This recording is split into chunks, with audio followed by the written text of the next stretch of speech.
Hi everyone, welcome to our YouTube channel keep it simple.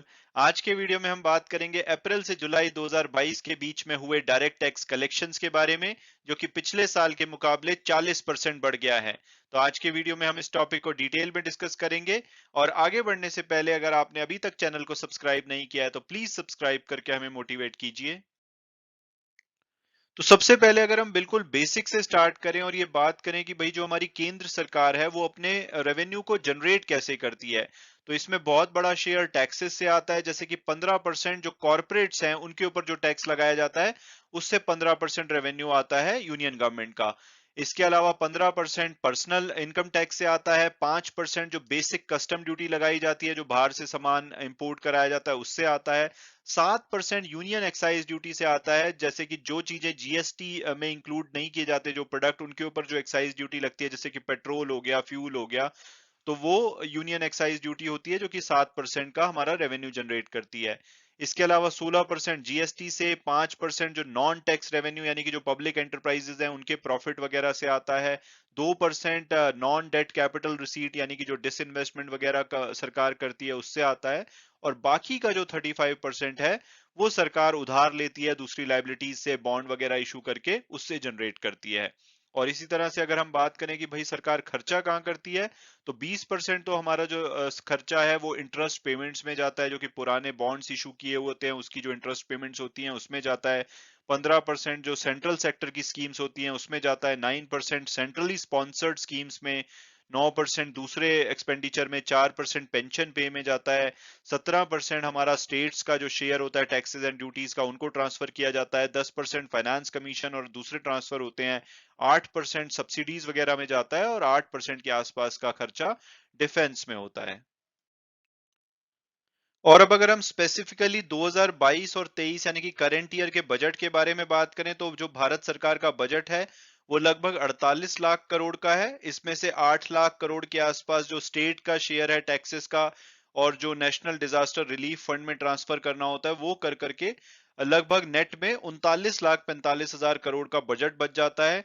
और इसमें अगर हम पर्सनल टैक्स और कॉर्पोरेट टैक्स का कंट्रीब्यूशन देखें, तो जो हमने बजट कर रखा है, तो कॉर्पोरेट टैक्स हमने 7,20,000 करोड़ रुपए का करंट ईयर के लिए प्लान कर रखा है, और जो इनकम टैक्सेस हैं यानी कि पर्सनल इनकम टैक्सेस वो 7 लाख करोड़ के प्लान कर रखे हैं।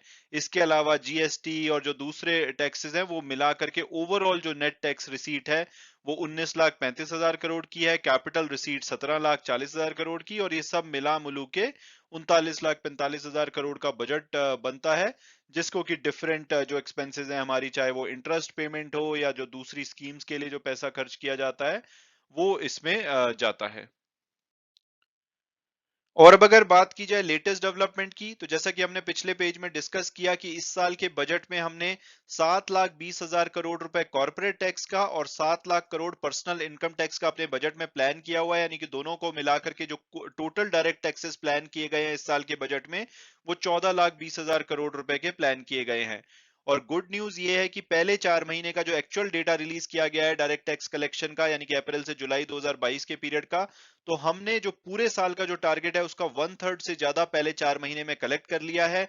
5 लाख करोड़ रुपए पहले 4 महीने में कलेक्ट किया गया है डायरेक्ट टैक्स के रूप में, जो कि पिछले साल के 4 महीने के मुकाबले 40% ज्यादा है। और इसमें बहुत बड़ा श्रेय जाता है जो एनफोर्समेंट और कंप्लायंस मेजर्स लिए गए हैं गवर्नमेंट के द्वारा, जिसकी वजह से डायरेक्ट टैक्स में के कलेक्शन में वृद्धि देखी गई है।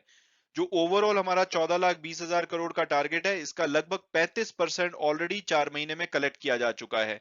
और अगर हम इसके ब्रेकअप को देखेंगे तो 2,67,000 करोड़ पर्सनल इनकम टैक्स का है, जो कि पिछले साल के मुकाबले 52% ज्यादा कलेक्ट किया गया है, और कॉर्पोरेट टैक्स 2,22,000 करोड़ रुपए कलेक्ट किया गया है पहले 4 महीने में, जो कि पिछले साल के मुकाबले 34% ज्यादा है।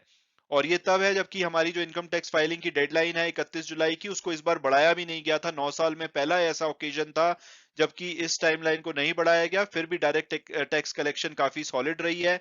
इसके अलावा जो इसमें तीसरा कंपोनेंट होता है security transaction tax, I am sure आप इससे फेमिलियर होंगे, जब भी आप शेयर ट्रेडिंग करते हैं तो उसके ऊपर ये लगाया जाता है। तो इसमें भी 10,000 करोड़ रुपए की कलेक्शन हुई है 4 महीने में, और ये पिछले साल के मुकाबले 8% ज्यादा है।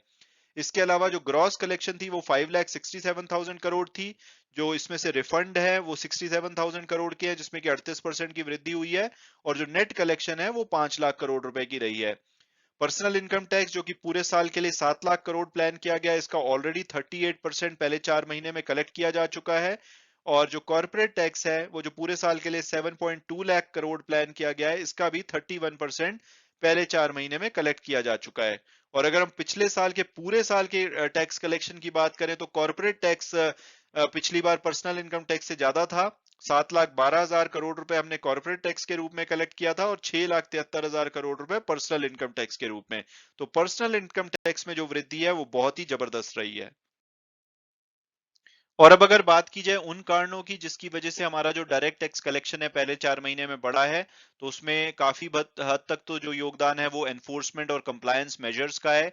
इसके अलावा जो इंट्रोडक्शन की गई है एनुअल इंफॉर्मेशन स्टेटमेंट की, उसकी वजह से भी डायरेक्ट टैक्स कलेक्शन में इंप्रूवमेंट देखी गई है। एआईएस जो है एनुअल इंफॉर्मेशन स्टेटमेंट, ये टैक्स पेयर को कॉम्प्रिहेंसिव व्यू देती है पिछले साल की फाइनेंशियल ट्रांजैक्शन का, चाहे वो इंटरेस्ट हो, डिविडेंड हो, security transaction, mutual fund transaction, foreign remittances वगैरह।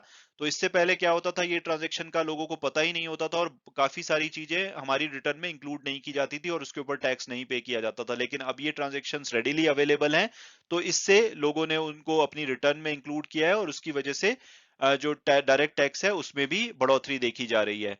इसके अलावा जो सेल्फ असेसमेंट टैक्स जो पर्सनल इनकम टैक्स का पार्ट है, उसमें 275% पहले 4 महीने में जंप देखा गया है पिछले साल के मुकाबले। 43,500 करोड़ रुपए का सेल्फ असेसमेंट टैक्स डिपॉजिट किया गया है। और अगर कॉर्पोरेट टैक्स की बात की जाए तो जो Q1 अर्निंग सीजन है उसमें कॉर्पोरेट्स ने काफी अच्छे रिजल्ट्स डिक्लेयर किए हैं, खासकर पेंटअप डिमांड की वजह से, यानी कि कोविड की वजह से जो डिमांड सबड्यूड हो रखी थी वो अब नॉर्मल हो गई है। तो उस वजह से कॉर्पोरेट कंपनीज की जो इनकम है वो बढ़ी है और उन्होंने ज्यादा टैक्स पे किया है और एडवांस टैक्स भी हायर पे किया गया है।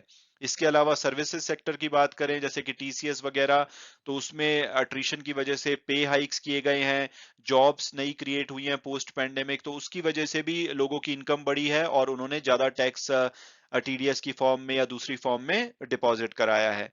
इसके अलावा जो 1% का जो वर्चुअल डिजिटल असेट्स यानी कि क्रिप्टो करेंसी वगैरह पे जो नया टीडीएस इंट्रोड्यूस किया गया है, 10,000 रुपए से ज्यादा की ट्रांजेक्शन अगर आपकी है तो 1% टीडीएस कटता है, तो इसका भी योगदान रहा है डायरेक्ट टैक्स कलेक्शन में। तो ओवरऑल टैक्स परफॉर्मेंस काफी रोबस्ट रही है और ये गवर्नमेंट को एडिशनल स्पेंडिंग मसल देगा, क्योंकि इस टाइम पे ग्लोबल अनसर्टेनिटी चल रही है, टाइटर मॉनेटरी पॉलिसी रिजीम है, यानी कि आरबीआई लगातार इंटरेस्ट रेट बढ़ा रहा है। उसकी वजह से जो कॉर्पोरेट स्पेंडिंग है, प्राइवेट इन्वेस्टमेंट है, ग्रोथ आउटलुक है, वो थोड़ा सा इम्पैक्ट होगा। लेकिन सरकार के पास टैक्स ज्यादा आने से सरकार उसको मिनिमाइज कर सकती है, जो प्राइवेट इन्वेस्टमेंट का इम्पैक्ट होगा।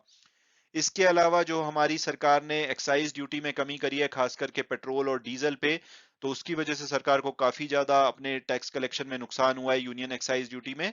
उसकी भी काफी हद तक जो भरपाई है वो हमारा डायरेक्ट टैक्स कलेक्शन कर देगा। मैं उम्मीद करता हूं कि आपको ये वीडियो पसंद आया होगा और आपने कुछ नया जाना होगा। Thanks so much for watching the video and God bless you all.